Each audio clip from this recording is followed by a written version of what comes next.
about that with Republican Congressman Mac Thornberry from Texas, chairman of the House Armed Services Committee. Mr. Chairman, good to have you on the program. Thanks so much for joining us. Thanks for having me, Marie. Now, I want to get to a few things with you. Certainly, we have to talk about the potential of a veto of the Defense Act, but we'll get to that in a moment. Let's talk Russia first, because we continue to hear sources telling Fox News that Russia is bombing anti-Assad rebels and not necessarily ISIS targets. What can you tell us? Well, I think that's clear just from the areas in which they're conducting their strikes. They have conducted a few token strikes in Raqqa and other areas where ISIS is located, but most of their activity has been against the anti-Assad folks, who many people call the moderate opposition.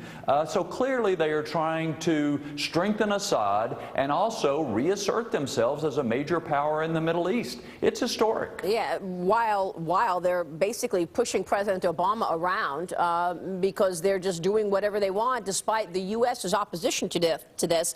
There were talks at the end of last week about the deconfliction talks, the two sides getting together to talk about how they can make this conflict better. What came out of those so-called deconfliction talks?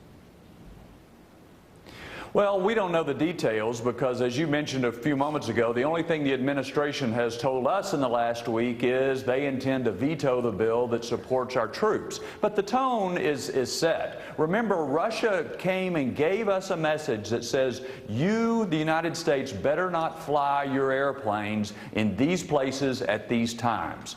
So what deconfliction really means is us going to the Russians and asking, Mother, may I? And so the tone is set regardless of the details. Again, Russia emerging as a major power coupled with Iran to exercise a tremendous amount of control in the Middle East. Meanwhile, the United States is in retreat. It is historic